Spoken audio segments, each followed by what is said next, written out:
Good morning everyone. I'm Rudy Barsa, and today I will be the curator of this talk. This talk is part of the independent dialogues for the Food Systems Summit that we'll have in the next week in September in New York. Why we decided to do this this talk, this independent dialogue, because we needed to rethink the food system and the agriculture and the whole agri-food system. This is why the title of our today talk, Present and the Future of the Supply Chain from Fork to Farm to Regeneration. This kind of talk is really important, really interesting, because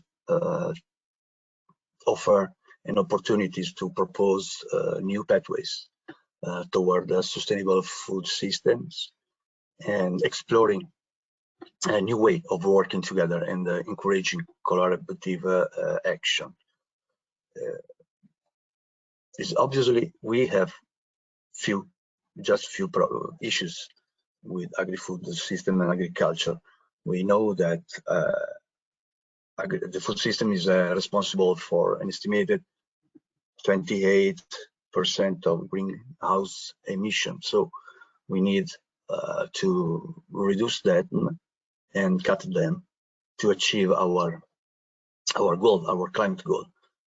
We know from the last IPCC report that we are just right now in 1.1 of rise temperature, and the pathway is going to 1.5 and probably to 2.2 degrees if we don't we don't cut all the emission.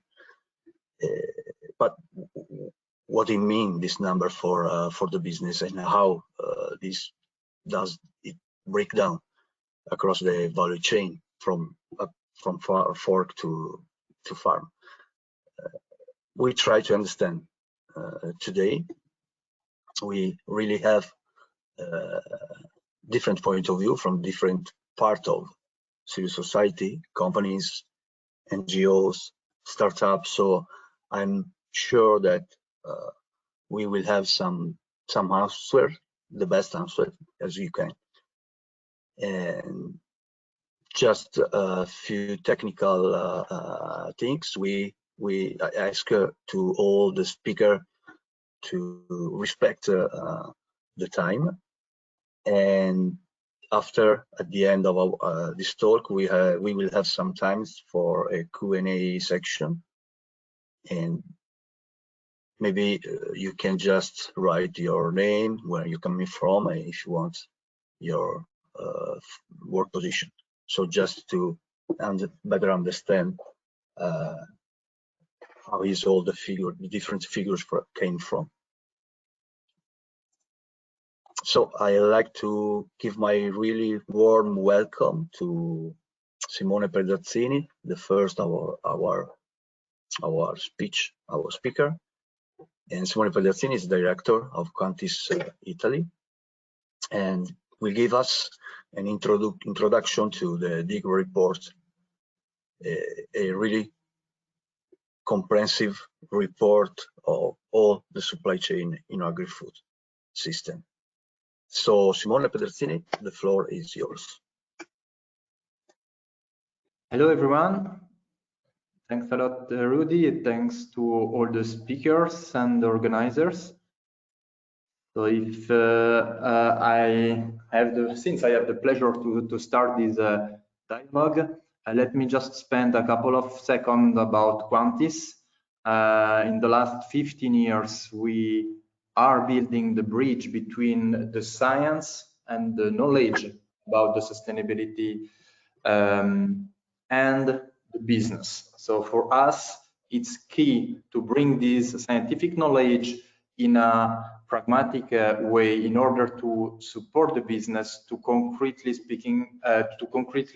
take the best decision and put in place action that are different compared to the status quo, because we know that today the situation, unfortunately, is not going in the right direction. So from our perspective, as anticipated by Rudy, the idea is to share some insight that we publish in a report named Dig-In report. But just very quickly before that, on the next slide, I would like to share with you a news just to connect with the period.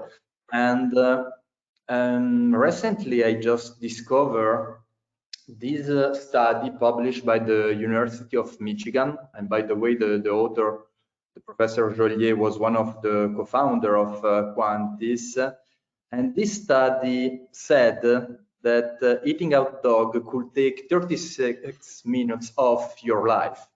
And the study itself is about the impact of US diet on human health and environment.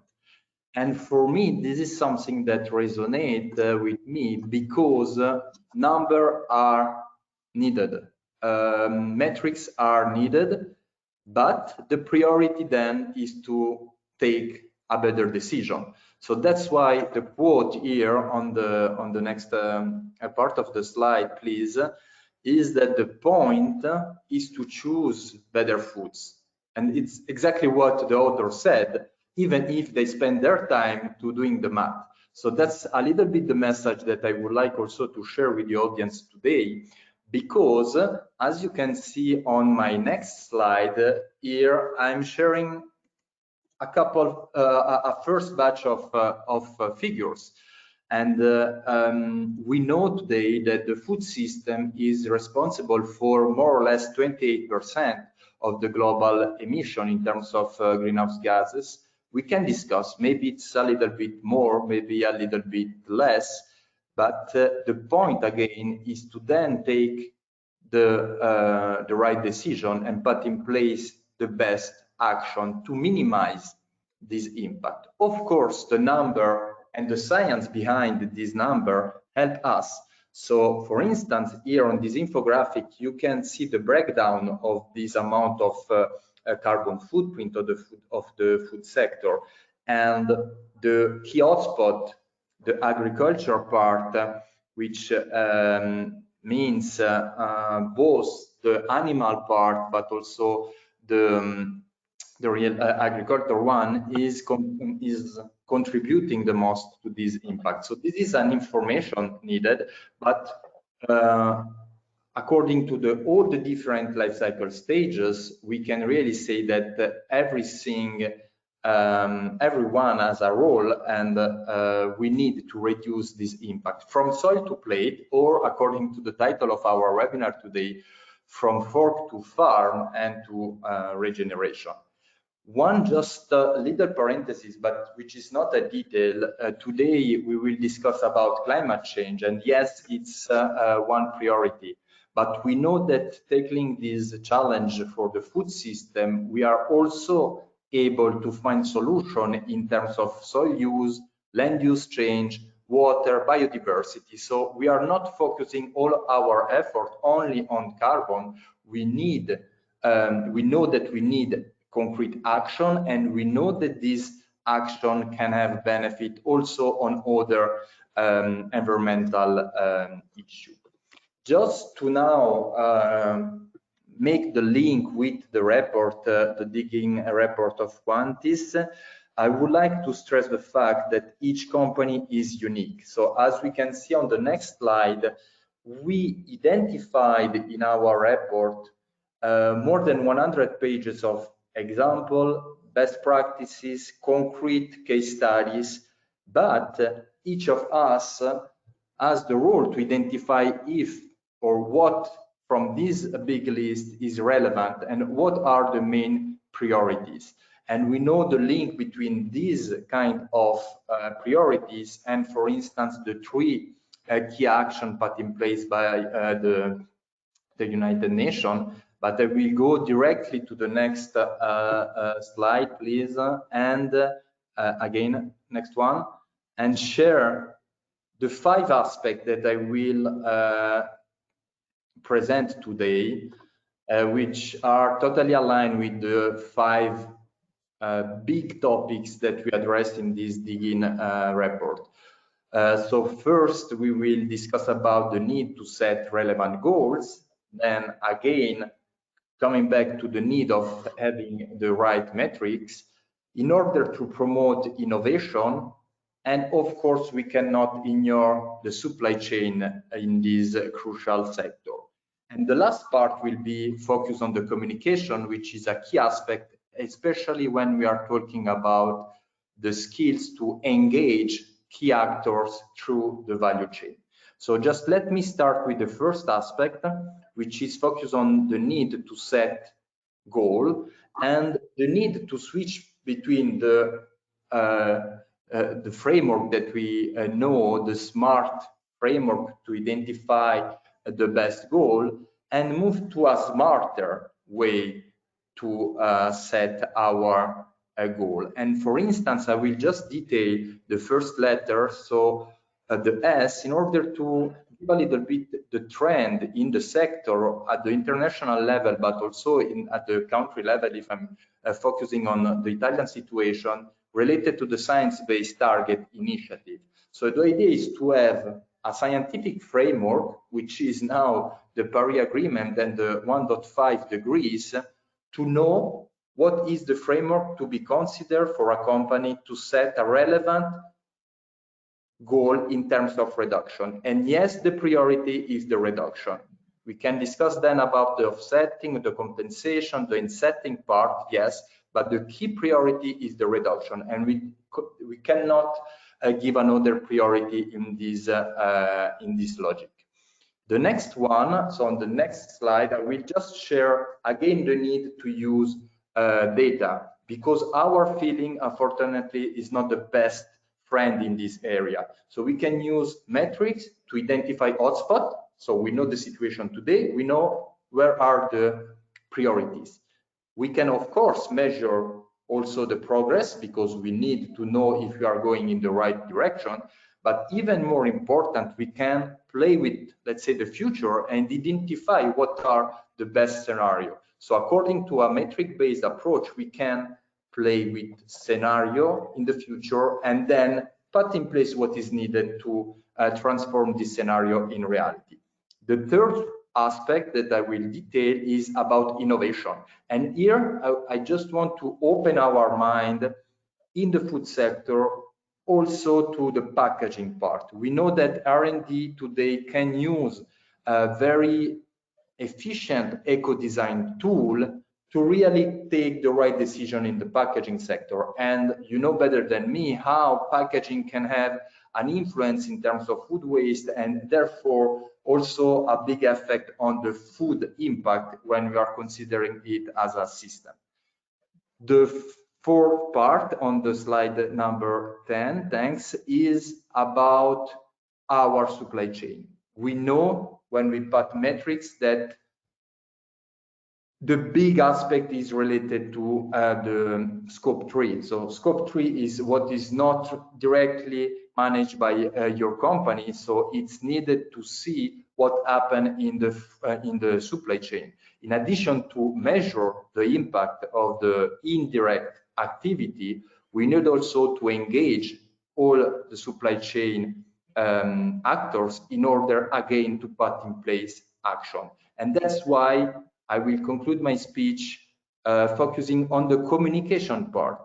And when we are talking about communication, we can talk about storytelling, we can talk about engagement. And here I would like to raise the need to have strong engagement, both in terms of external audience, your customer, your supply chain players, but also internally, in order to have all the different functions of the company engage on this challenge, on this big initiative to identify the best action. So that's my presentation. The last slide is about the details. If you want to download our digging report, you have the English version, and starting from today as well the Italian version. So more than happy to go deeper in that, but as I said, you have concrete case study, infographic, insight.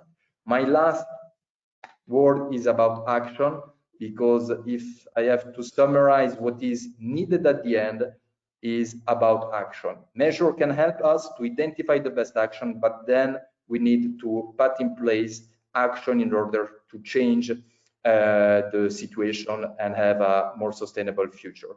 So thank you, Rudy, and thanks to everyone for your time. Thank you, Simone. Thanks to respect the scheduled time. I like to remember to our guests that the report is fully available from your website, and I encourage you to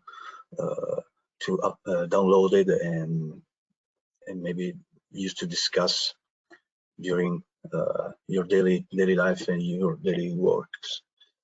I was thinking about that when we talk about the food system, we need absolutely to talk about food security.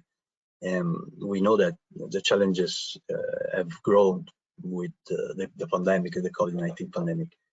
And in addition, today, millions of people around the world still suffer from food insecurity and malnutrition because they cannot afford the cost of healthy diets.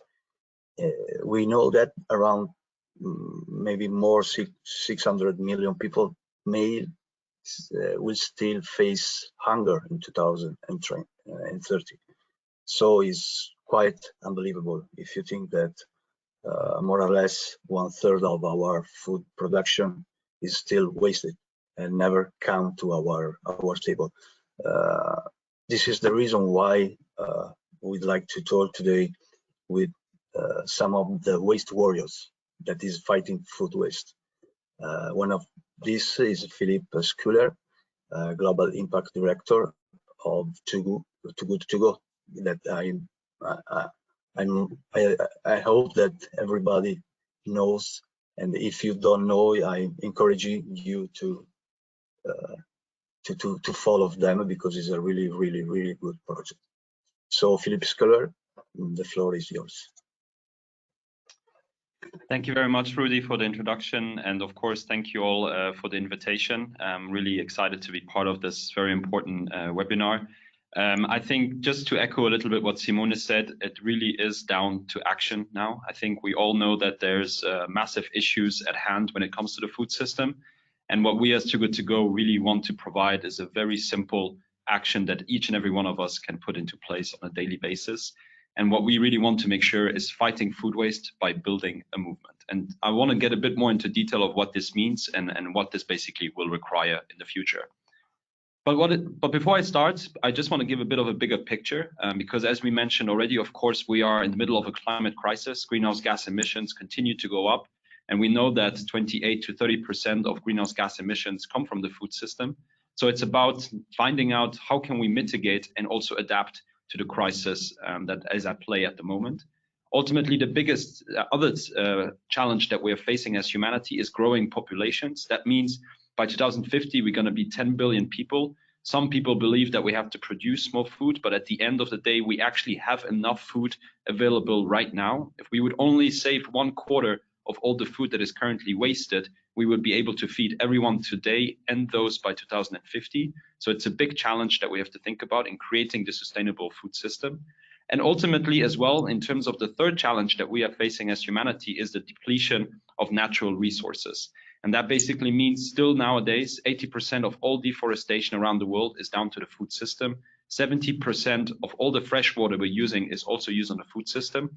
So that means by looking at reducing food waste and looking at the food system, we are able to actually tackle all these challenges heads on and actually do something for the future of our planet.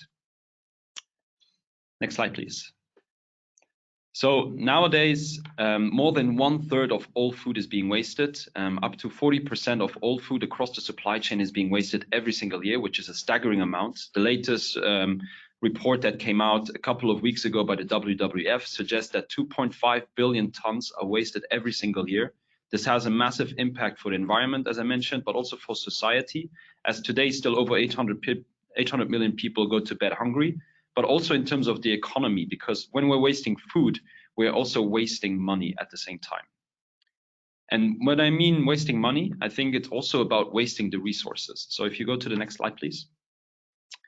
Because when wasting food, we're also wasting the valuable resources within. When you're looking at an apple, you don't just have the produce or the actual apple in front of you. You have the amount of land that was basically needed to be cut down to produce this product in the first place, the amount of labor that goes in it, the sweat, the time, the energy, the amount of fertilizers or pesticides that are being used. Still nowadays, we're not producing organic food everywhere around the world. So there's a massive amount of resources that go into it. Additionally, the water, the fuel to transport it, or even the electricity to cool it down. That means when we are wasting this apple at the end of the supply chain, that means that all of these resources have also been used in vain, and we are pretty much also wasting these resources with that. Next slide, please. And this is also why Project Drawdown suggested that reducing food waste is the #1 solution to combat climate change and to stay below 2 degrees warming. This is a consortium of different scientists and researchers who have looked at all the different solutions that exist. And really reducing food waste is the #1 solution and helps us to actually avoid a huge amount and significant amount of greenhouse gas emissions because of all these resources that have gone into producing food. Next slide, please. So this is ultimately where we as Too Good To Go come in, because we know for a fact that in order to change the food system and to help to reduce food waste across society, it's not enough to just have one solution or to just focus at one part of the supply chain, but to really have a very wide systemic point of view. And our vision as a company is to be a social impact company that has its vision in creating a planet with no food waste by inspiring and empowering everyone to fight food waste together. And ultimately, I think this is the key behind it, is that really it's all about collaboration. It's all about partnerships. It's about fighting this together and looking across all segments of society. And of course, what we are trying to do as Too Good To Go is also trying to create impact at schools, raising awareness within households, engaging as many food businesses as possible, but also going out to events, advocating for the issue, and really trying to push legislation in the right direction as well. But the most important factor, and this is what I'll go into more detail now, is the marketplace that we have created, the simple solution to actually make sure that no food goes to waste. And this marketplace, if you can go to the next slide, please. And this marketplace is a very simple app that can be downloaded by consumers across 16 different countries, particularly across Europe. We are in a lot of different countries, which can be downloaded for free. And what it enables you to do is to select certain stores that have food available at the end of the day, but don't want to throw it away. So what they do, they insert it onto the app at a discounted price, usually 1/3 of the price. And that me and as a consumer, I'm able to basically, through geolocalization, able to find in my neighborhood where a cafe is, where a restaurant, where a hotel is that has food surplus that I can then reserve and save and then go pick up a magic bag filled of produce that would otherwise have gone to waste. So ultimately, what we are trying to do with our app is connecting businesses with surplus food that don't want to throw away this food, but ultimately wanted to give it to somebody else that maybe hasn't gone to their store before. And then consumers who are basically looking for a better deal, but also trying to find new places to actually help to reduce food waste as well with that. So we're really much a marketplace that connects an oversupply with demand. And then basically we are now considered as the world's largest B2C marketplace. So we are business to consumer for surplus food. We're in 14 countries across Europe, now also entered the United States and Canada. And since our start 4.5-5 years ago, we have saved over 90 million meals, and we have a community of 43 million waste warriors saving food on a daily basis, and also working together with over 120,000 different businesses. So that ranges from cafes, restaurants, hotels, canteens, supermarkets, who all have difficulty sometimes to predict how much food they should produce. And instead of throwing it away, we basically give them a digital technology, a digital solution that helps them to basically connect them to consumers and make sure that no food goes to waste. Next slide, please. But ultimately, just to give you a better idea as well, is that of course we're focusing on this marketplace, and this also helps us to basically create a reliable business model for us as a company and to also grow as a private entity. But ultimately, what we also see as ourselves is that it's simply not enough to just be a solution and to connect the dots and to be a marketplace. We need to be so much more than that. And this is where the idea came around, that we will try to engage with food businesses even more when it comes to reducing food waste. And date labeling is seen still today as one of the biggest contributors for food to be wasted, simply because people do not know the difference between a use-by date and a best before date. A use-by date is usually on meat and fish, etc. And that basically means that once you cross that date, food is no longer safe to eat. You should not eat it afterwards. But best before dates, which is the vast majority of products that exist actually, are simply an indication of when the optimal quality for a product is. That means that even after the date, you could still very easily be able to eat all of that food and not become sick of it.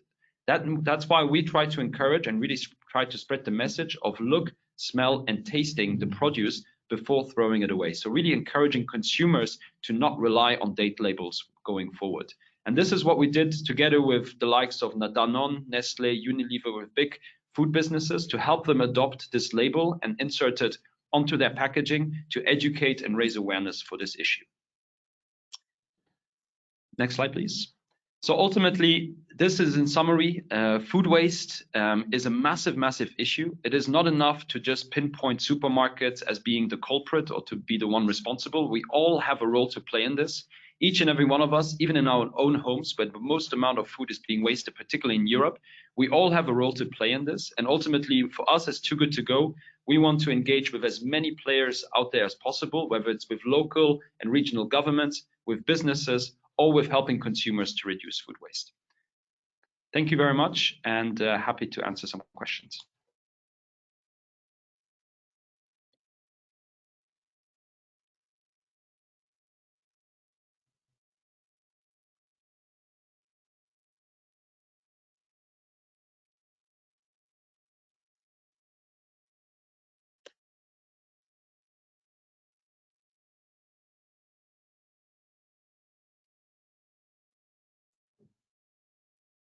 I'm sorry, but I cannot hear Rudy. Can this, I don't know, is the mic off, yeah, Rudy? Sorry. Or? Okay. Yes. I thought it was myself. Thank you very much. Okay, sorry. Thank you. No, sorry. I was thank you for your talk and for your call to action, because we really need it today. And I was thinking about that. The system is really interconnected from different parts. So I was thinking about the consumer role in all to achieve our goal. For example, the wasting food, to reduce the food waste in all during all the days.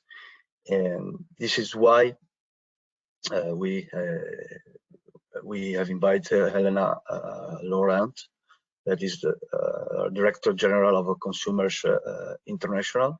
It's a membership organization for more than 200 consumer advocacy groups around the world, in more than 100 countries. And I'd like to ask to Helena how what is the role of consumers in shifting to sustainable consumption model. We can hear you. Hear me now. Awesome. Thank you. Okay, thank you so much, Rudy. And I'm being very brave. So with the permission of the organizers, I'm not going to use PowerPoint. So I hope that's okay for everyone. And maybe I'll just be shorter. So Rudy, great question. Thank you for introducing what consumer advocacy is. This is, believe it or not, consumer advocacy started back in like the 1900s, and it became stronger and stronger around the world. And now 100 countries are certainly involved in our network. People who are thinking about what's the role of the consumer, what is the role, the rights, and the responsibilities of the consumer. Now, I think in the sort of the 70s and 80s, people felt that, well, in many places around the world, that was clear. you know, you needed to think about price and choice and safety. And increasingly, we know that that's entirely different. And there is a new role, a new place for consumers to play a part in building the sustainable and fair and inclusive and safe marketplace that we need. And we need to build really, really fast. So what we do is we work with our members all around the world, from Uruguay to Uganda to, you know, the US, from Zimbabwe to Argentina. They are all listening directly to consumers. They're working directly with consumers. And because I'm sure, you know, if you're out there, you don't have always the time to be thinking about everything. You don't have time to be thinking about the future of artificial intelligence and IoT and sustainability and how but you know those things are incredibly important. So consumer advocates think about that and then advocate to businesses and governments and advise consumers as well on what needs to change. And then at Consumers International, we try and summarize that and bring that together, share that with amazing groups like we have here today, and also at international fora like the United Nations or the G20, to really see if we can both be part of the change. What we need is for consumers to make that shift so there's a tipping point in the marketplace and in the economy, but also that the marketplace makes it easy. There needs to be a virtuous circle here. And probably in the future, the role of the consumer is going to be quite different. There may be a lot more agency for consumers in the marketplace, a lot more feedback. Now, we actually, for the United Nations Food System Summit, we brought together all of our members and we said, what are the most important things for the marketplace of the future of food? I have to mention, food is one of many topics that our members work on, but it's one of the most important. And they came back with 6 things. Okay, so let me share with you some of those 6 things, because I think, you know, it's really a fantastic manifesto for the consumer of the future. The first, believe it or not, I mean, incredibly important, is access to food. One of the things we can be doing as we come out of the pandemic is making sure that social protection and ways in which people are kept as far from economic distress as possible is ensuring that the support that's been given to people during the pandemic is not taken away, and that there is help for vulnerable consumers. Also that, you know, we consider food affordability in this. The second is around food safety. Food safety continues to be one of the most important issues to work on. Food safety standards are not necessarily always enforced. Emergent threats are evolving and we need to keep on top of those. And the structure of compliance is one of the core things that we watch out for as consumer advocates in the system.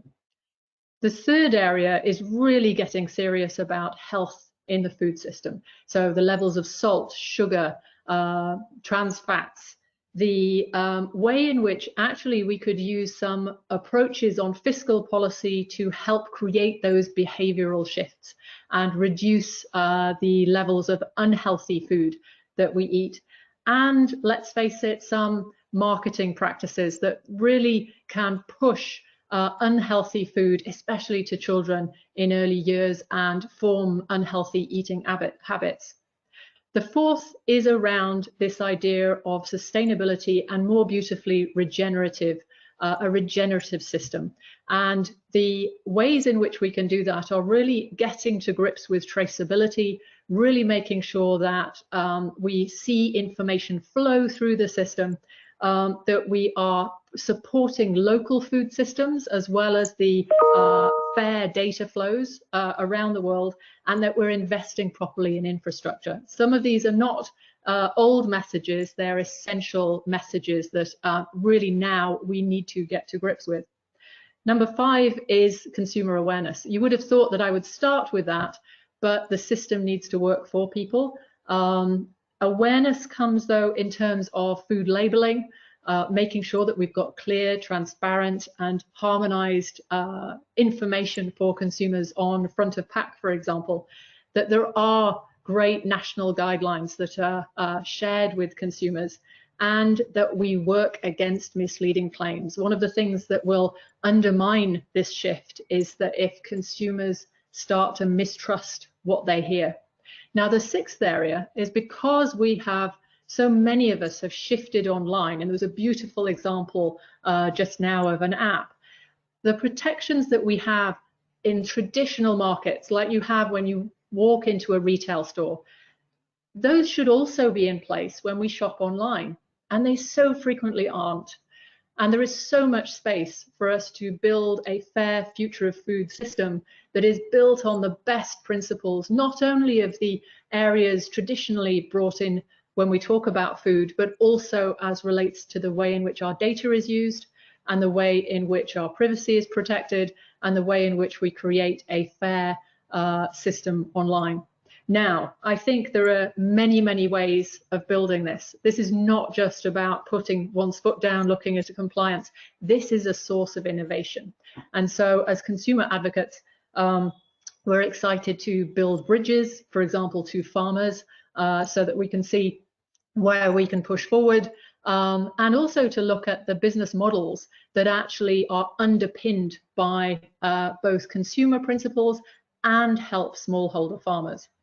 So if we look at what's possible with this sort of stakeholder group, I think we have so much to do, and yet the tools are at our fingertips, and consumers can look forward to a very different form of marketplace where those elements of access, safety, health, sustainability, and consumer awareness and agency can be at the fore. Rudy, I think I can come back to you if that's okay. I'm delighted to answer any questions or comments.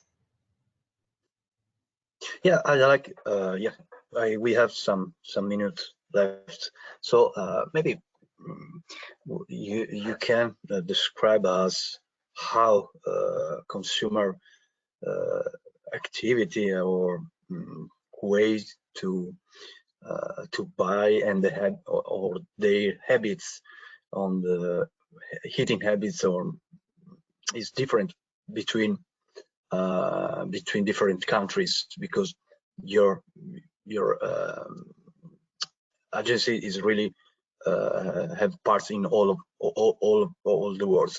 Something is changing or is different, for example, from United States consumer or American customers or European or African, for example. So yes, absolutely. Every single context is different. And as I talked about a broad range of topics, each one of those becomes locally specific. And that's actually why we work with our members on the ground. I would say, though, there are probably there are a number of really interesting trends that we are seeing everywhere. One is, a concern about the future economy, an awareness of greater risk, a concern about one's own personal home economics, and a recognition that food prices are rising, and great concern about that. So, as you know, obviously that is very important when we think of this, the economics of this transition. Second, I would say people are far more concerned about food safety and just safety in general, unsurprisingly, because of the pandemic. Third, the way in which e-commerce is playing a more important role, and how e-commerce, we depend on e-commerce in so many different places around the world now, including for our food. And that has driven a greater awareness of some of the supply chain issues in the food system. I would say that also a great trend is that there is a bigger awareness of the need for a sustainable lifestyle. Often what happens, though, is how do I achieve that? Because it can be very complicated. The word sustainable itself can be unclear. Where do I start? Will what I do even make a difference? And even if I make those steps, you know, there are a whole plethora of different labels telling me different things. So there is a lot of work to be done to make that intent go into action. And our role, really, as all of us, is to not wait for people to act, but help them express that intent. Clear, absolutely. Thank you very much, Helena. So let's move on to our agenda and start with the next speaker. I mean, today we still here. We talk about with the companies. We talk about an association as a part of civil society, but we know that if we want to achieve our goals, the SDGs goals, especially, we need a scientific approach. That's why today we have one of our speakers is Nora Mardirosyan, is project leader and food sector and the Sustainable Development Goals at the Earth Institute, Columbia University. And Nora, I'd like to ask you how companies are working to change the business as usual, you know, and how research could improve these changes. Great, thank you. Thank you, Rudy, for the introduction, and thank you to the organizers for the invitation. I'm speaking today on behalf of the Columbia Center on Sustainable Investment, which is a research center at the University of Columbia, housed within the Earth Institute and Columbia Law School. There, I lead a project called the Fixing the Business of Food Initiative, which is a partnership between the Columbia Center on Sustainable Investment, the UN Sustainable Development Solutions Network, and the University of Siena in Italy, as well as the Barilla Center for Food and Nutrition. Our project has developed a set of 21 standards for food processing companies' alignment with the UN Sustainable Development Goals, the SDGs. A short version of our standards will be published next week, with a longer implementation guidance for companies coming out in November. Our standards cover issues related to companies' products, impacts on human health, and the respect for human rights and the protection of the environment across companies' operations and value chains. Our project follows the farm to fork approach, which is also used in this side event, but with an added element. Our standards have been elaborated using what we call a 4-pillar framework, which is, in a sense, farm to fork plus. Our 4-pillar framework is a holistic approach which helps bring into focus all the areas of business activity which can have a positive or a negative impact on achievement of the SDGs. So I'll share those 4 pillars with you now. The first pillar is about the company's product itself, so how the design of the product and how it's marketed can impact consumer health and sustainability. The second pillar covers the ways the company's own operations can have impacts on the environment and human rights. The third pillar covers the ways in which the company's value chain, all the way down to the farm, can have impacts on those same environmental issues and human rights. So these first 3 pillars cover what's traditionally understood as farm to fork. Pillar 1 about the fork, the product itself. Pillars 2 and 3 covering everything else that goes into the production of the food product from the farm until it reaches the consumer. Because those first 3 pillars are so well covered by other panelists today, I thought I would focus my intervention on our 4th pillar. So that 4th pillar is about good corporate citizenship. Rather than focusing on philanthropy and CSR, our standards refocus the idea of citizenship around a company's governance, the ways the company can influence policymakers through lobbying, litigation activities which can hinder accountability for company actions, and finally tax practices which can limit states' abilities to fund achievement of the SDGs. These activities are often left out by companies and those trying to understand companies' sustainability strategies. So I think it's important to highlight the influence that these activities can have on achievement of the SDGs. I think there are a number of reasons why these activities can be left out. In part, I think it's because Often sustainability assessments start with a value chain map, much like the farm to fork map. We look at, inputs, producers, commodity traders, processing activities, distribution along a value chain map. And when you draw out that map, you don't typically identify business activities like tax practices or lobbying. I think that the fact that these issues are often left out might also have to do with the fact that they're really big questions of power and influence that companies tend not to want to discuss because they can cut to the core of the company's bottom line. And companies might prefer to make adjustments around the edges. But for companies to truly be committed to sustainability, they need to ensure coherence, that sustainability applies holistically across all of their areas of activity and business relationships. So I'm going to discuss each of those 4 topic areas that I introduced in our 4th pillar: governance, lobbying, litigation, and tax. So first is governance. Oftentimes sustainability is something that's siloed within a function of the company that has little power or influence over how the company itself operates.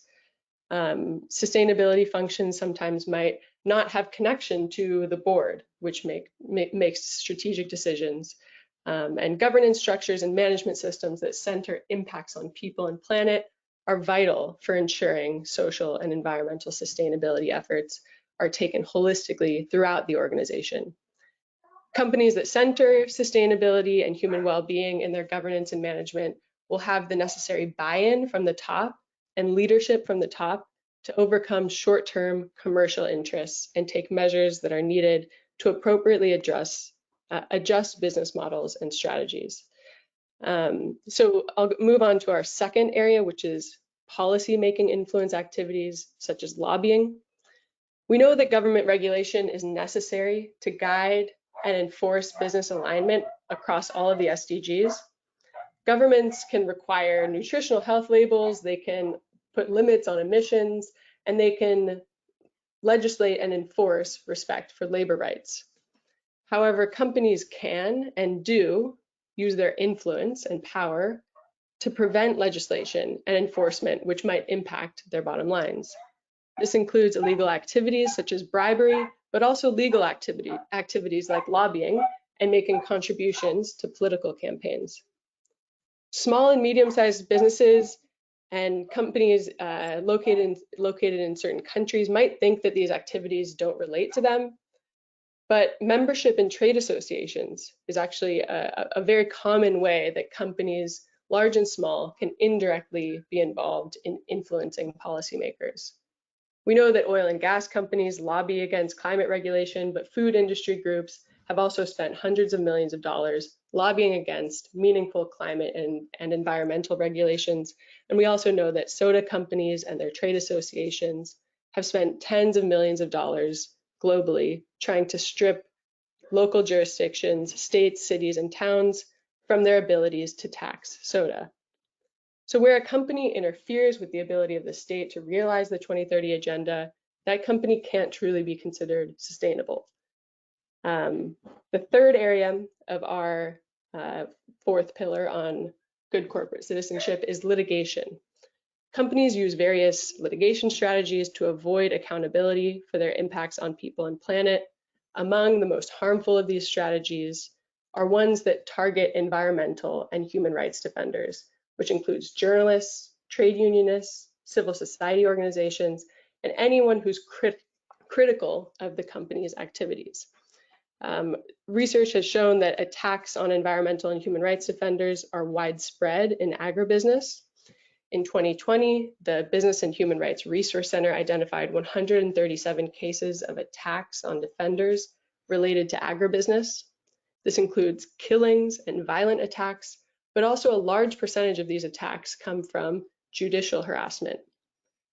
This can be slap suits or strategic litigation against public participation, which are lawsuits that are aimed to intimidate and burden critics or civil society members who criticize companies' activities. And the aim of these is to silence dissent. Protecting people who voice objections to a company's activities is not only vital in terms of protecting those individuals and groups' human rights, but also because these people can play a critical role in supporting food and beverage companies in being alerted to severe risks, including material risks in their value chains. And I'll come now to our final point, which is on tax. Tax is a critical tool for states to mobilize the resources for investments, services, and institutions that are necessary for them to achieve the SDGs. Yet hundreds of billions of dollars of tax revenue are lost every year because of corporate tax avoidance and evasion. One of the major strategies that companies use is profit shifting, whereby they move profits to lower tax jurisdictions offshore, including through anonymous shell companies.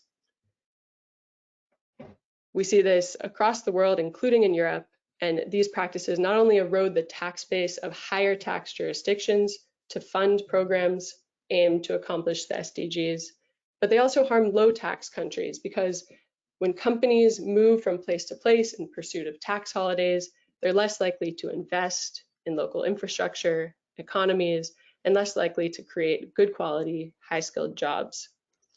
So even where states aren't properly legislating tax practices, companies still have a responsibility to engage responsibly.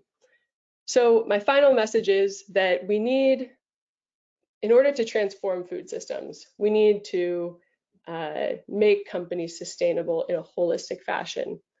We need well-functioning democratic institutions and robust civil society. And this means that part of the company's role is to allow these institutions to function and to allow civil society to flourish without unduly interfering with them. So company sustainability commitments are a great start, but they shouldn't allow companies to do good with one hand while undermining progress with the other. To be truly sustainable, company strategies must take a holistic approach and align corporate governance, tax, litigation, and lobbying practices with the company's sustainability commitment. So I'll leave it there, hand it off to you, Rudy. Microphone. Okay, I forgot my microphone. Thank you very much, Nora. Really inspirational, I think. And we can move on and come back to Simone for just few minutes, because the DIG report has a part that talk about from table to land. So Simone, the floor is yours, if you are with us. Yes. Can you hear me? Sure. Thank you very much. Yes, thanks. Here the idea is just to use one metric-based information to make the link with the next part of our dialogue. And as I said before, we know that more or less 24% of all our greenhouse gas emissions are related to agriculture, forestry, and other land uses. So here, since we know that this is a big contributor, in the same way is the opportunity to think about what we can put in place in order to minimize this contribution, this impact. And we also know that measure some part of these profiles are not so easy. So here, just to reuse what I said in introduction, yes, we need the numbers, and yes, sometimes figures and numbers are not so easy to measure. And land use, direct land use or indirect land use change is exactly the topic for which we need more refined models and we need more refined approaches. So this is to monitor, in order to monitor improvement. But again, the priority is put in place concrete action. And therefore, when we are talking about best practices in terms of land management.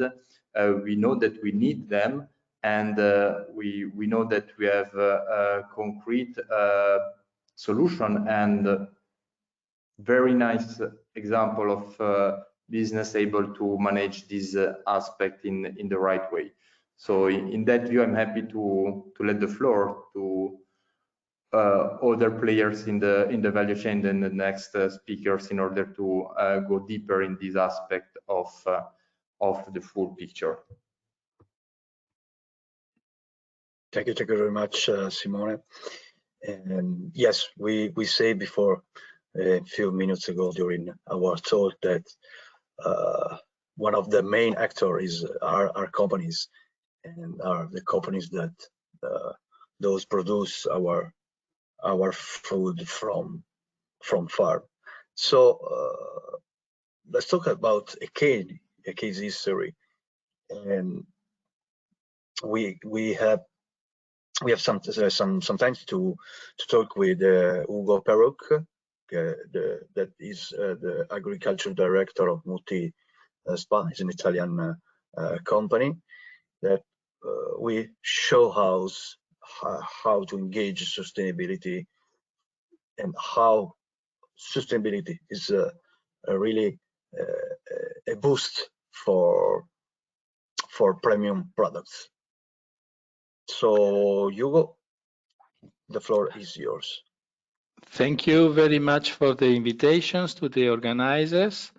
So the idea here is to share what we did in the last 20 years on this subject, and to try to understand what works and give us a good boost in our business as well. In the next slide, I try to put a list of the future challenges in the food supply as it was anticipated by other speakers. It's clear, at least for the forecast made by National FAO, that we will have a significant increase of population of about 25% by 2050. And this for sure will increase the demand in terms of food. Even if we heard that the reduction of the waste, food could help us in facing this problem.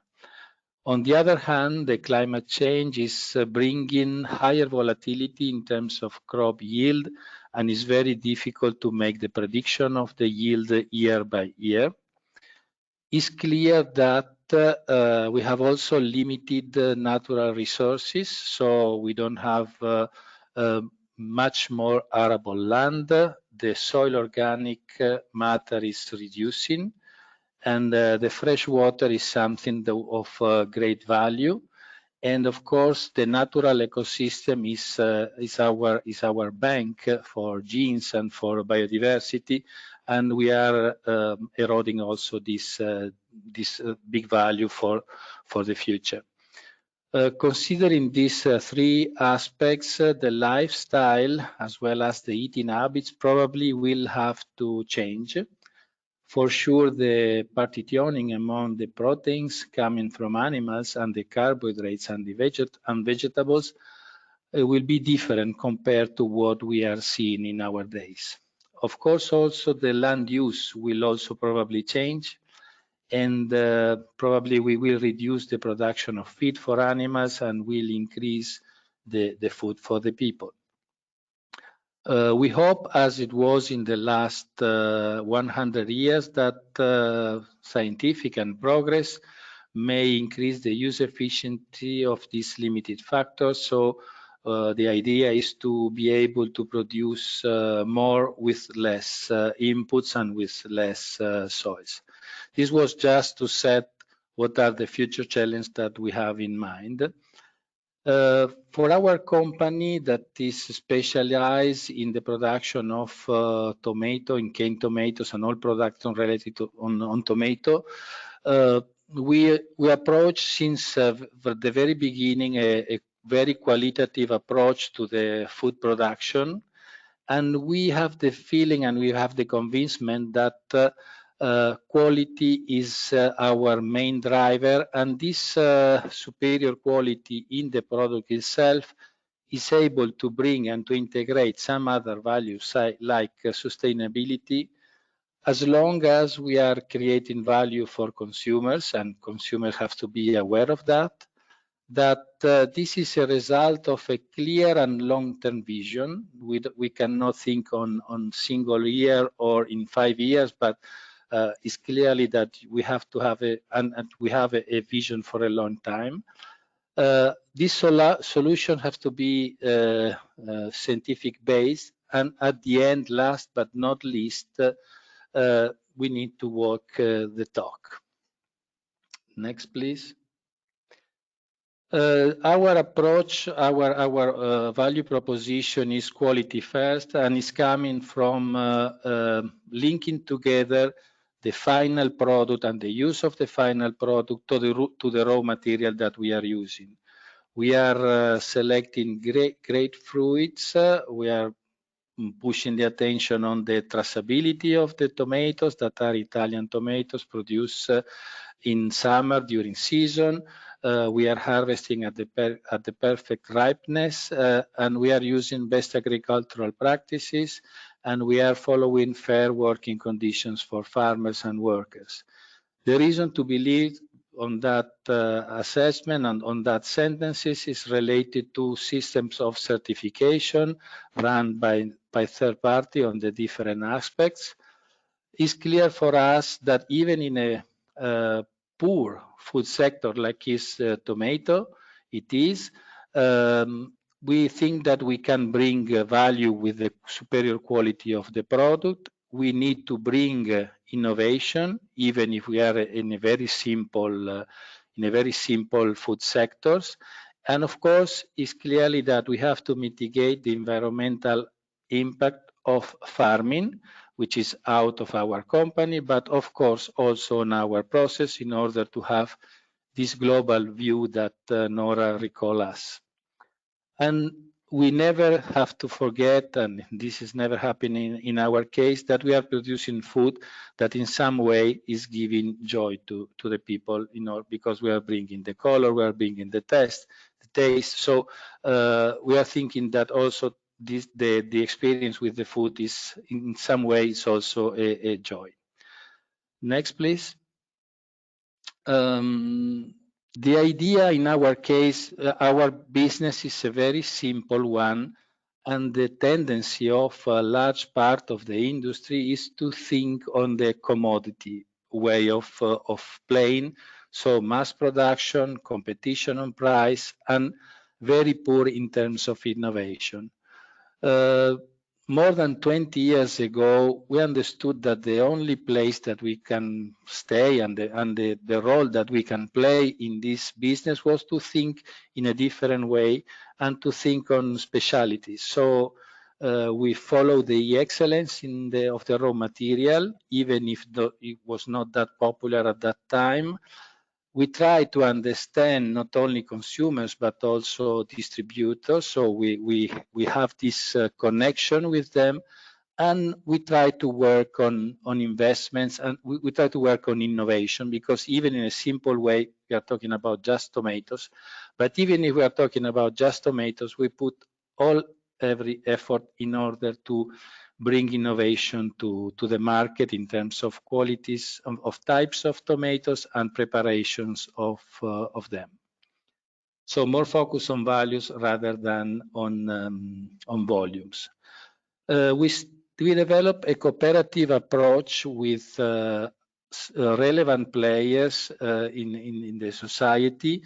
We have a 10 years collaboration with WWF, but we work also with the universities in order to mitigate the impact of our activities. 20 years ago, we started with the integrated pest management, then integrated crop management.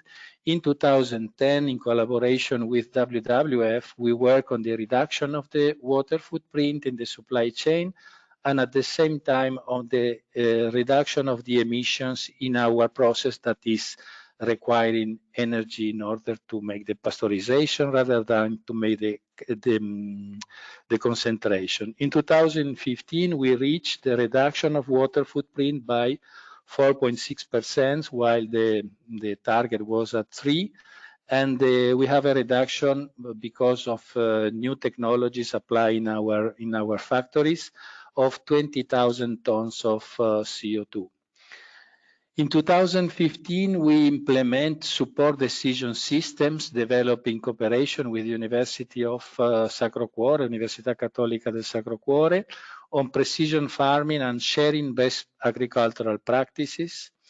In 2017, we promote and support the renaturalization and forestation projects. We are thinking on planting trees in natural areas in order to return space to nature. And in 2019, we work on the integrated crop protection in order to get a production with zero residues of pesticides.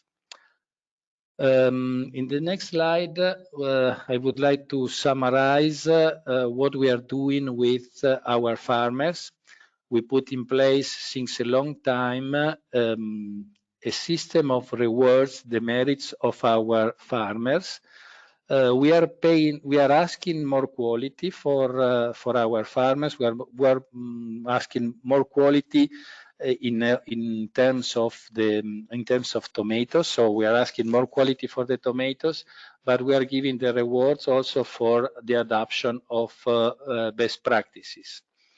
We invest in 2020 about 5 million euros in order to valorize the merit of this excellence.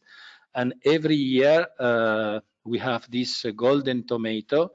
It's a ceremony where we are giving this trophy to the winner of the best producer of the season.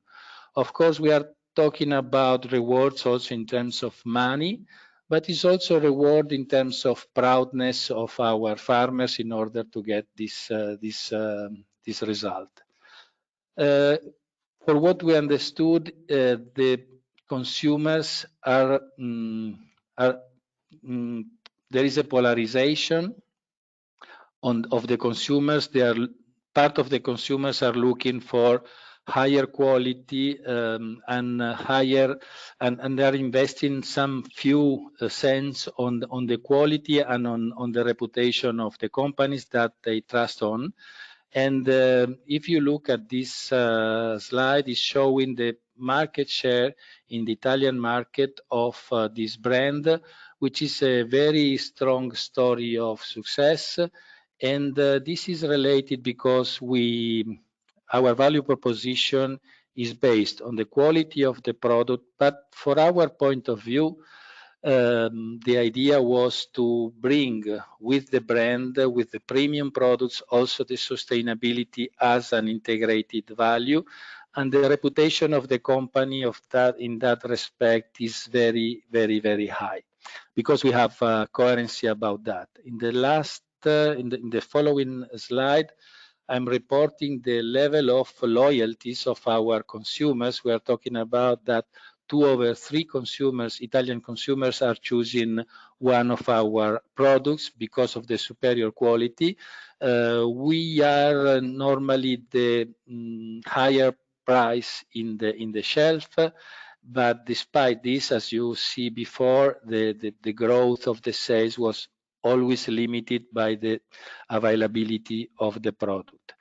In the last slide, and I'm finishing, and what we tried to do is the effort was to align the offer of our supply chain with consumer demand, at least as we understood it, adopted incentives for farmers on best practices, but of course within a constraint of sustainable cost, because we have to stay in what the market could allow us to stay. So we are a market leader in Europe, so we are working with the big numbers, but at the same time our offer was to have a superior product, and this product have to deliver not only the quality itself, which is the first pillar, but also the other related aspects in terms of sustainability for what concerns environment and social aspects as well.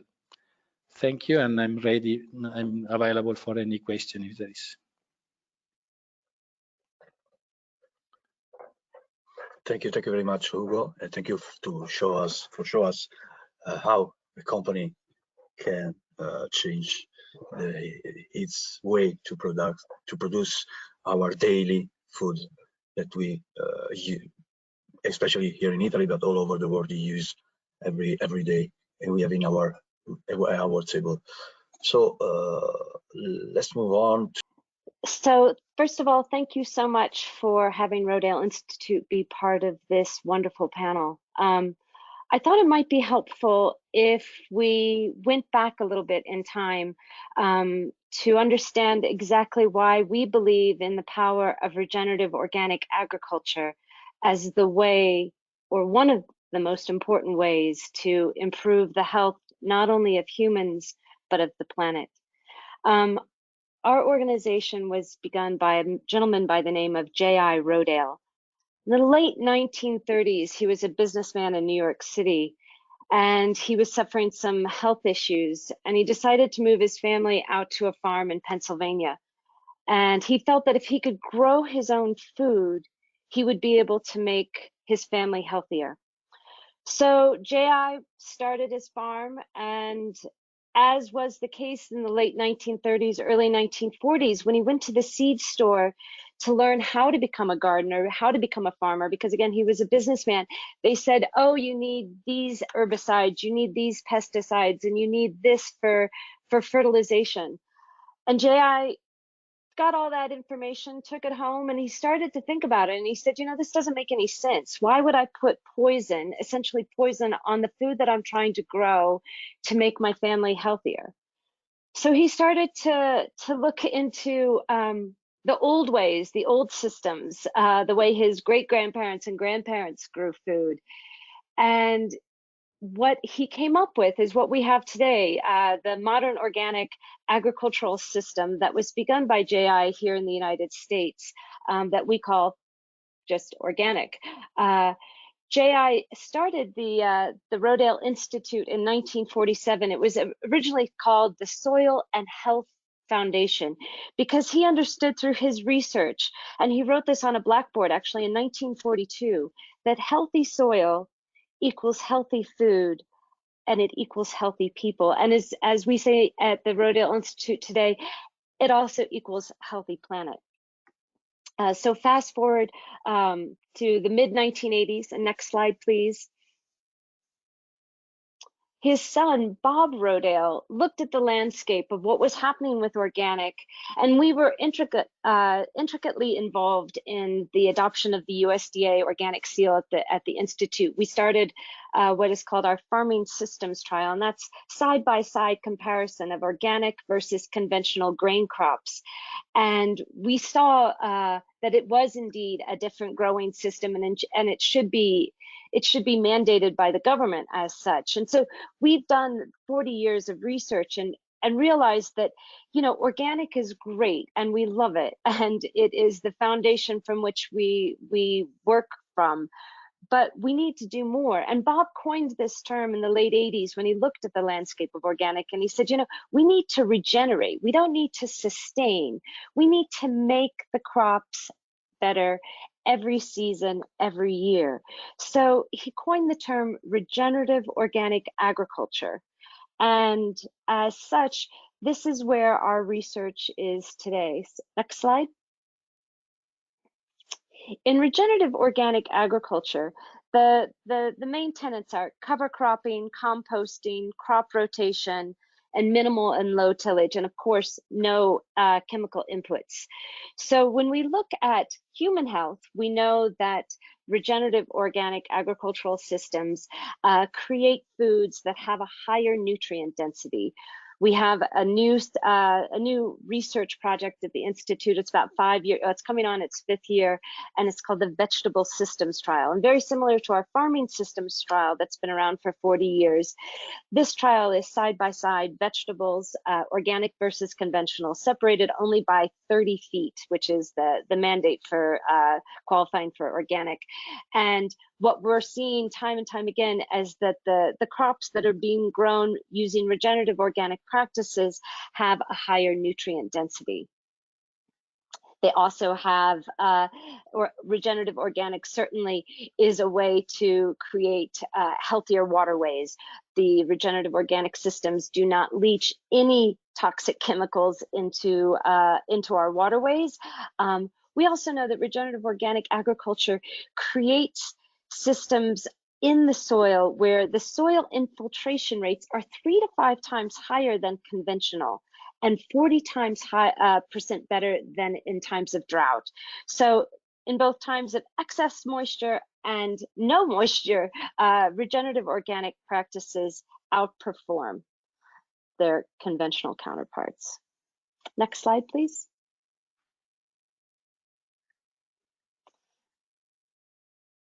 So when we look at climate change, what we know through our 40-year systems trial is that without a doubt, the regenerative organic agricultural systems can sequester carbon dioxide in the soil up to 40% more, 40% less greenhouse gases being emitted, and sequestering that carbon dioxide that we're all working very hard to make sure that stays underground. Organic systems also use 45% less energy. So in terms of global health, regenerative organic certainly is one of the best ways we can go about reducing those emissions. Farmer communities, another added benefit of regenerative organic systems is that families who are farmers face raising cost of the agrochemicals, the GMO seeds, and of course risking complete failure of crops when grown just using monocropping. Regenerative organic farms typically are 3 to 6 times more profitable than their conventional farms, while also, of course, reducing the healthcare cost from lack of exposure to toxic pesticides. Next slide, please. So Rodale Institute, about 5 years ago, got together with our friends at Dr. Bronner's in Patagonia, as well as some of the major farmers and ranchers in the United States, to create a system, a certification around this term regenerative organic. And I think there's a lot of confusion in the marketplace. So I thought this slide would be helpful when looking at what the differences are between the agricultural systems. So of course you have conventional, which allows pesticides, herbicides, synthetic fertilizers, GMO crops. Regenerative, which is being used without the parameters that we attach the word organic to. So it allows everything that conventional does, but certainly does try to integrate some properties of regenerative, which are, of course, composting, crop rotation, cover crops, and non-GMOs. And then when you look at the organic systems, again, they use everything that the regenerative systems do, but with certainly none of the toxic inputs whatsoever.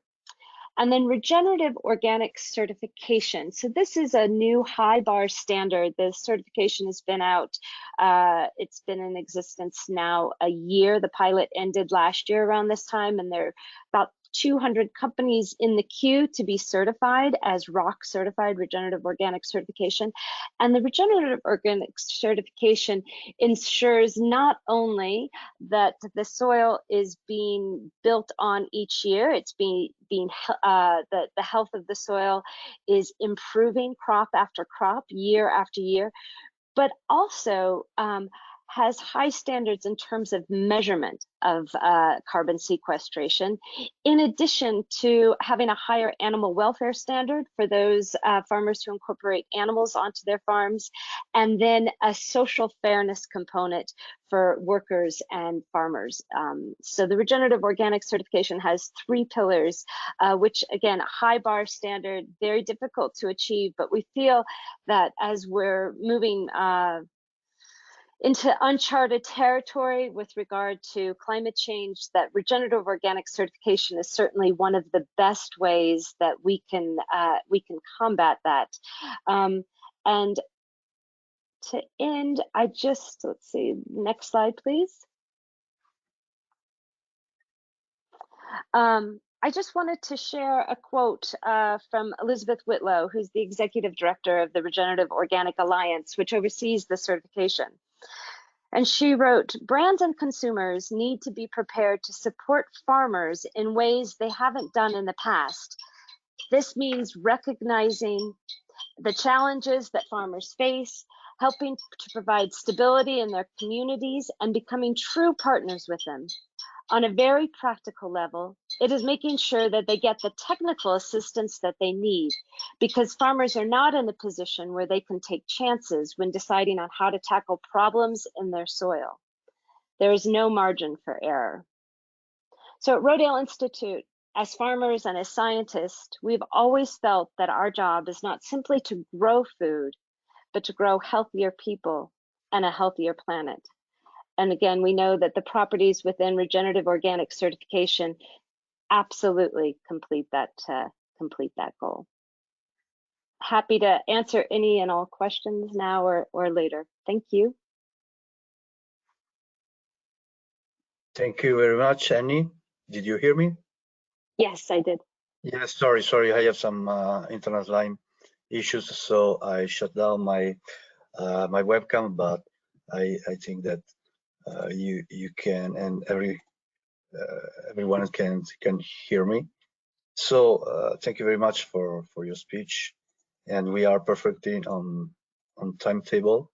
So before the closing remarks, I'd really like to find some key points, and we prepare a few questions, three questions for each of you, and I like to maybe start with you, Annie, because you are just online, and just a few words so we can have key points to record for our independent dialogue. So I will ask you, which are the 3 main actions that businesses, civil society, governments have to take to build better food systems? The second is, which are the priorities that need to be tackled? And last, which are the critical points that need to be solved? Sure, absolutely. Thank you. You know, I believe the 3 main actions would be certainly to invest in regenerative organic farms and farmers, to create policy that rewards and supports regenerative organic farmers, and provide technical assistance to farmers to help them transition to more regenerative organic practices. With regard to what priorities need to be tackled, certainly more research on the importance of soil health to human health and planetary health. In addition to more education to the general public, to everyday consumers on the connection between soil health and their health and the planetary health. With regard to the last question, which are the critical points that need to be solved, I'd say the barrier to access to regenerative organic practices for farmers, again, technical assistance, access to land, secured markets for crops, and financial incentives to farmers who are using regenerative organic practices. Thank you. Thank you, Annie. So, Simone, is your turn. Could you hear us? Yes. Here we go. Yeah. Thank you very much. What is your opinion about these three focus questions? I mean, from my perspective, also to link with what I presented, we need to have the good metrics at the good level of the value chain, which means that it's fine to have, let's say, average information if we need to identify hotspot. It's better to have a refined information or primary data in order to be able to catch some local specificities. And this is not only to have the best figures we can have, but it's really to support best decisions. So if we are able to take then decision at that level in the supply chain, in the value chain, yes, it's useful to go in a more detailed approach. If not, I think that we have to stay with a pragmatic approach. So that's my sort of answer to your question, Rudy, and again, to put the science and the scientific approach the center of our journey, but oriented to concrete decisions. So that's my, let's say, fil rouge of my answer. Thank you very much, Simone. Now I will call for Philip Schuler. Did you hear me? I can hear you. Here we are. Sure. Thank you very much. The floor is yours. So I think for me, the three main actions that I would love to see happening within the food systems comes from different parts of the society. So first of all, businesses should set clear solutions in place that ensure that no edible food surplus goes to waste, whether that is, of course, solutions such as ours, but also food banks, food donations is a massive amount as well, where a lot of this edible food simply does not have to go to waste and should be eaten by humans. The second one is that consumers should indeed ensure to look, smell, taste produce before throwing it away and really not relying on best before dates. And I think very specifically on date labeling, because it makes up 10% of all the food that is being wasted currently across the supply chain. And then the third action would come from governments, whether it's on a local, regional or national level. They should set in place clear targets that are in line with clear targets on reducing food waste that are in line with their climate agendas, and really also ensure that there is public and private collaboration that is happening between businesses and also governments going forward, because that ultimately will be the key to solving this issue. Thank you very much, Philip. Helena, the floor is yours. What is your opinion on that? Hello again. So I would point back to the 6 areas that we talked about before for consumers. But in addition, I'd say make things easy for consumers, make sustainability easy to adopt. Don't put barriers in the way. And remember, I think that in future, sustainable consumption will be the same as product safety is now. Product safety is, the core of building trust. In the future, that will have sustainability and some of what we've talked about here embedded in it. Thank you. Thank you very much, Helena. Nora, it's your turn. Here we Hi, are. so I'll start with 3 priorities for companies, and then I'll add one additional one for governments. For companies, I think the priorities have to be selling healthy and sustainable products that are marketed responsibly to consumers. Second, ensuring value chains respect human rights and the environment, which includes supporting producers in transitioning to more regenerative practices while ensuring that living incomes are still available for all producers and all actors in the company's value chain.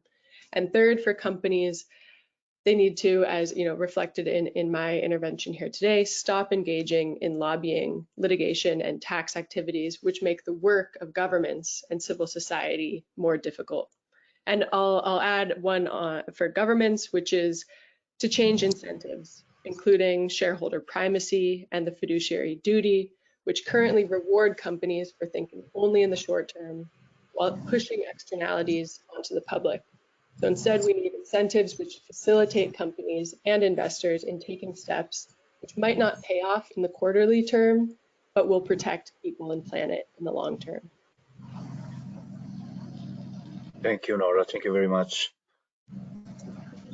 Last but not least, Hugo, it's your turn. Yeah. Well, I saw that we have Andrea Illy. I asked him to wait just a few seconds so Hugo can answer to us. For what concerns the businesses, our approach, and I think it's something that could work, is to be focused on real value creation in a responsible way. Consumers will understand that and will be able to give a reward on that. For the civil society, for me, what is relevant is to work on fact checking in order to avoid greenwashing approach. Today it's very fancy to talk about environment and sustainability. And for governments to contrast what is the dumping, the social and environmental dumping, because the competition in the market could be also done in this way. In terms of priority, for sure, fresh water is something that we have to manage at the level of a basin, so we cannot deal with this issue at the level of a single farm, which is relevant. And I think that we need to invest on research and development, in particularly for what concerns the genetics that will bring the alternatives on and the future of healthy and more food. And I think that for what concerns the climate change, I think that we need to start to understand that we need to work on the adaptation on these new conditions. On the other hand, we have to avoid and to reduce the emissions, but I think that we have to deal with something that it's already in place, so we need to adopt ways of mitigation of this impact. Thank you very much, Hugo. So I'd like to say hello to Andrea Illy that is joining us. And Andrea, we today I think that we pushed the first seed in the ground about a virtuous agriculture. But what do you think about the virtual agriculture, and what is it in your perspective? Good. So can you hear me? Sure, fine, perfect. Perfect. So good afternoon. It's a pleasure to be with you. As to answer to your question, virtuous agriculture is it can be renamed regenerative and beneficial. My intent when I started studying a way to not only adapt but to mitigate climate change, I tried to follow the recommendation of the Intergovernmental Panel for Climate Change, which is to pursue the so-called dual benefit. So I thought, what could be another benefit besides healing the environment with better agronomical practices, which can really make the market react very, very strong and fast. And I think this is human health. So for sure, you already have an example of a norm of success, which is so-called organic food. People consume organic food because they believe it's healthier, not necessarily as a first reason, because it is more environmental friendly. So it is not proven that there are correlations between the agronomical practices and the health impact of food. It is quite intuitive to understand that if you grow in a regenerative way without using, chemistry, pesticides, or defensive agents in general, and you will have foods which are residues free, and as a consequence of that, less toxic. But beyond being healthy, which means not harming our health, it can also be beneficial in a sense that food can prevent some diseases with anti-inflammatory or antioxidant properties. Food can really be a significant part of our preventative medicine in a sense. And here again, there is a correlation between the way you cultivate, because regenerative agriculture is about a boost of soil and plant biodiversity, and the more biodiversity you have, the more phytochemicals there are in the food, and some of these phytochemicals can be good for health. I have an example as far as coffee is concerned. Coffee is acknowledged to be associated with longevity. There are very serious epidemiological studies that the substances responsible for this effect are the so-called chlorogenic acids, which are strong antioxidants. So I don't want to make this example long, but in each food you can find in a tomato or an apple, particularly the vegetable foods. So this is one point that I wanted to, let's say, investigate with my virtuous agriculture study. The second one is the finding the best practices. And I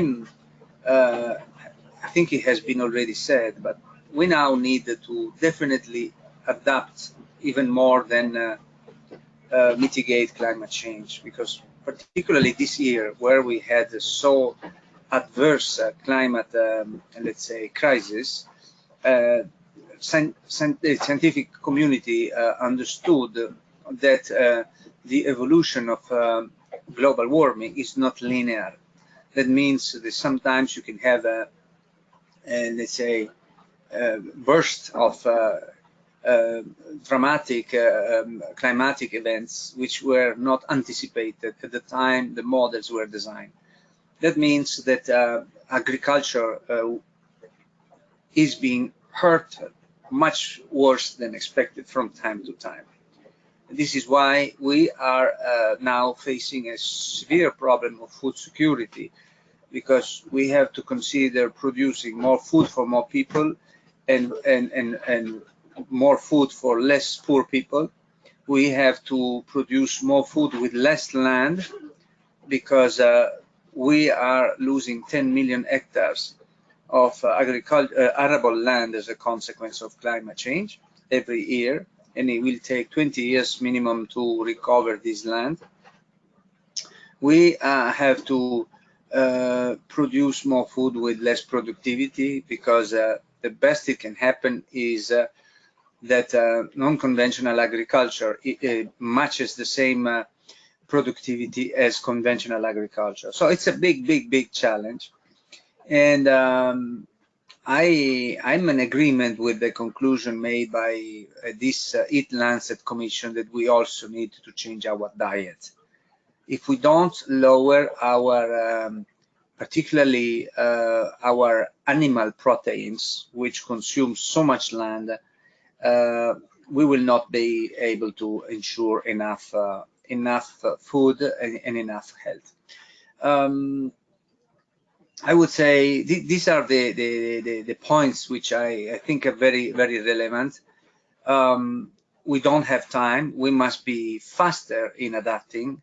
If it is true that, as has been said by Quantis, that nearly 28% of the world emissions are caused by agriculture, and we have this acceleration that we experience also this year, we need to be faster. We need to be faster in the so-called stakeholder engagement, not only institutions, farmers, the food industry, and particularly the consumers in changing our dietary patterns. This is more or less the key messages that I wanted to give you today.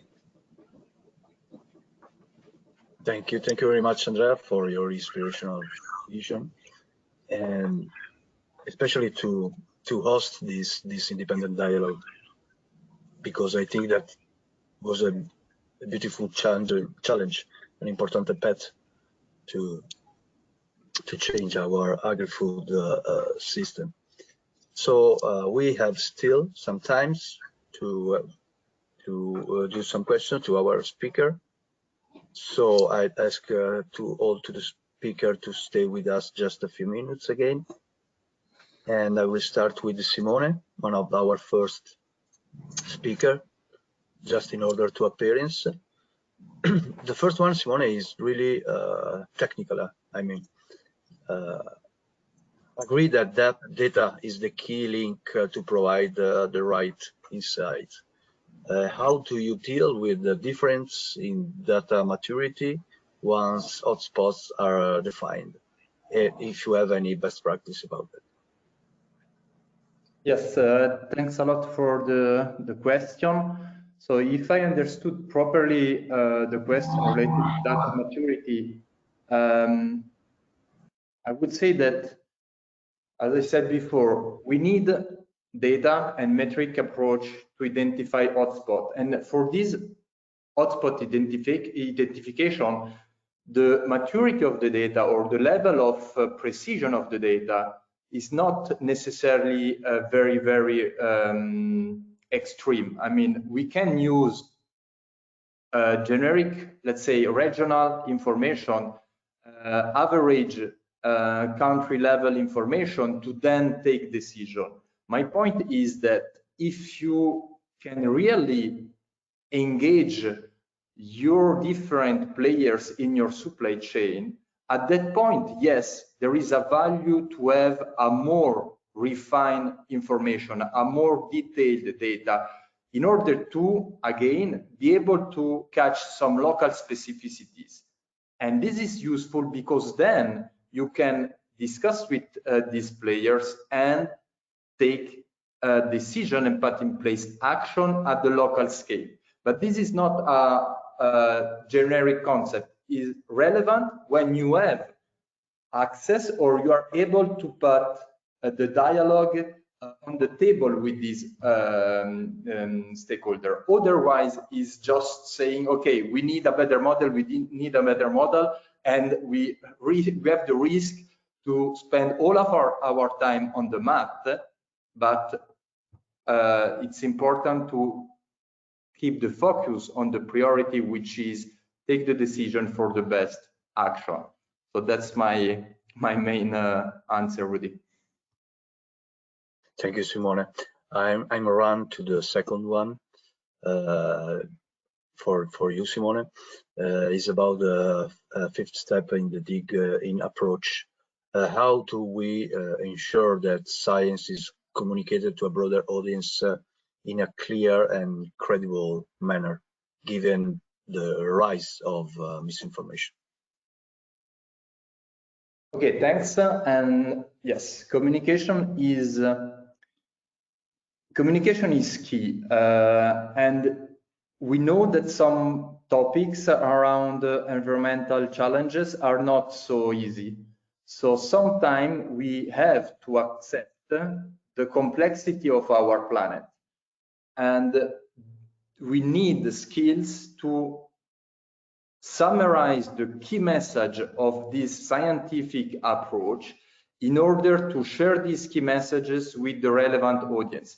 which means that if we have to engage people that are not, let's say, so technical or are not fully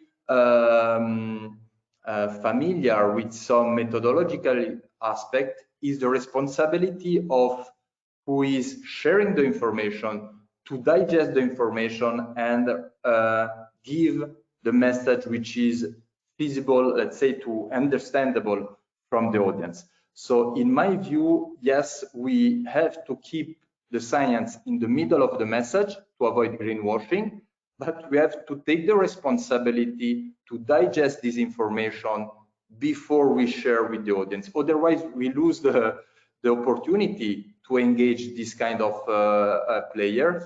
And as also Andrea Illy said, we don't have so much time. So if also in the communication aspect, we lose the opportunity to engage properly some players, we are losing time, and we don't have so much time, unfortunately, on this field. Thank you, Simone. Thank you very much. So I'd like to go to Philippe, if you are with us. We are still with us. Yes, of course. Oh, wonderful. You don't have a line problem like me. So the question for you is, how does Too Good To Go check that a restaurant is indeed giving away leftovers? And are there restaurants who give away bags during opening hour? Is that wasted food? So, so the second part of the question I can answer straight away. So, of course, Too Good To Go purely relies on food surplus that was not basically sold during opening hours. So we are not an access point such as takeaway, etc. We don't operate as that. We simply operate on the factor for the food that would not be sold at the end of the day, that we basically allow consumers to go a certain time period just before closing time to go pick up that leftover food. So that's extremely crucial. And of course, we work very closely with businesses to make sure that they reduce food waste as much as possible within their operation. So we work very closely with them, trying to see if they can actually sell even more food via Too Good To Go to make sure that none of it goes to waste as well. So we have a constant collaboration and communication with our partners to make sure that really they have enough, that they put enough into the bags as well, and that also none of it ends up going into the bin. So there's a constant communication with them going forward. Thank you, Philippe. Hope is enough for the audience. Now we collect a question for Nora. Nora, can you hear us? Can you hear me? Yes, hi. You are still with us. Thank you very much. Nora, what would you suggest to convince companies to adopt some sort of holistic approach as the one proposed? And the second one, many companies don't seem to be willing to change the way they act, or are only putting in place greenwashing campaign. Is taxation a solution, or there is other, for example, economic incentives? Yeah, so I think taxation is a big part of the solution, and as to convincing companies to adopt more holistic approaches, I think companies are realizing and becoming more, aware of the fact that consumers, investors, governments are gaining a better ability to distinguish between greenwashing and meaningful action. And there's more attention on company lobbying activities. There's more attention on company tax activities with, the release of the Panama Papers, the Paradise Papers. We're seeing more and more public attention on these issues, and more of an ability of the public and governments to discern between greenwashing and holistic, meaningful action. And I think, we see that in particular in the EU, with efforts to develop strategies, develop regulation on mandatory human rights and environmental due diligence,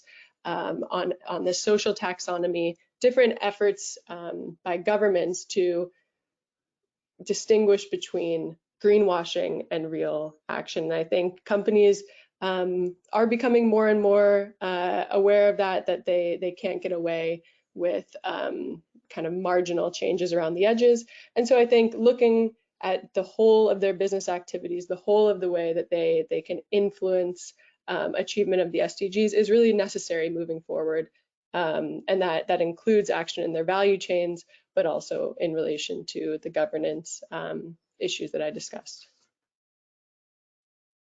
Thank you, Nora. Thank you very much.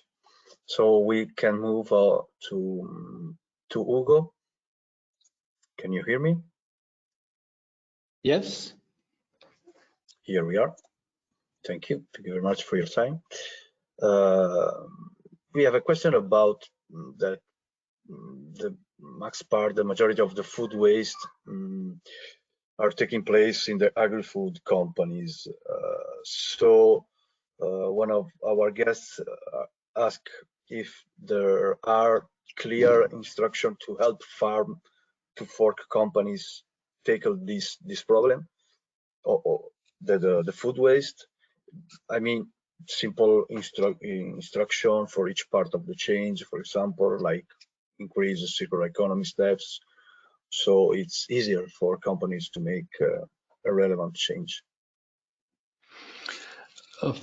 For what concerns the agricultural production, in our case, we are really limiting the waste, because even the green tomatoes that we are not using for production are delivered to biogas production. So the waste in our supply chain is really absent, because we are leaving some part of the tomatoes in the field that are not ready, and what we are selecting in the factory, it's also have a second life. So we don't have waste in terms of food. For what concerns the final products, of course, our product is a product with a long life, and we are using size of packaging that are allowing you to reduce the waste even when you use them. So this is our, in our case, the issue of have wasting of the food. We work in the last years also to adapt the size of the packaging to the needs of the families that are becoming smaller and smaller. At a certain point, we have cans that are very small. The question in that case is that in this kind of packaging, we are really having very small quantity of food. But if we are talking about the reduction of the waste of food, we are working in this direction, because we are using also ways to portion the quantities in a small way. We have cans of 250 grams also.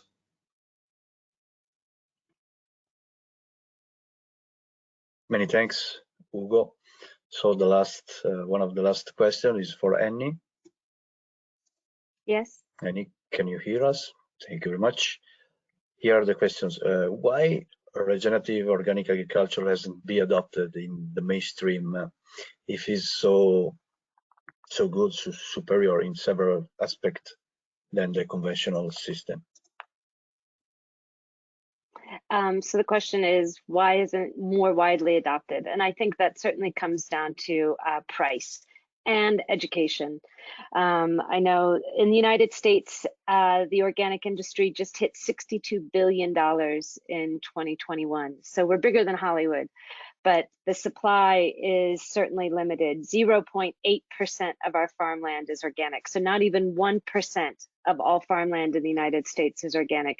So not only do you have a barrier by price, but you also have a barrier to understanding and education. Consumers don't understand the difference between natural, organic, conventional, GMO, non-GMO. So I think that there's been certainly a lack of coherent and quality education to the consumer for the benefits of organic and regenerative organic agriculture for human and planetary health, in addition to price. Yeah, we're very clear. Thank you very much, Annie. So Andrea, we have really few minutes, so I'd like to ask you 3 focus points just to close our independent dialogue. Is few questions that other speaker had just answered to us. And in your opinion, which are the 3 main actions that business, is your point of view, have to take to build a better food system? And the second one is, which are the priorities that need to be tackled? And finally, which are the critical points that need to be solved?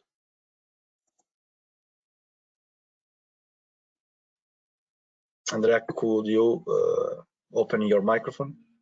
Thank you very much. You hear me now? Yes. Okay, great.